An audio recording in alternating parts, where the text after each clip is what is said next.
అప్పు చేయకూడదు. అప్పు చేయని వాడు అధిక సంపన్నుడు. ఉన్న దానిలో ఆనందాన్ని పంచుకునేవాడు గొప్పవాడు.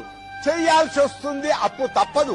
వెంకటేశ్వరుడు అప్పు చేశాడు, చిట్టి రాసిచ్చాడు కుబేరుడికి అంటారా. చిట్టి లేదు, ఇప్పుడు తిరుపతిలో కూడా చిట్టి లేదు, ఏమి రాసిచ్చాడో లేదు.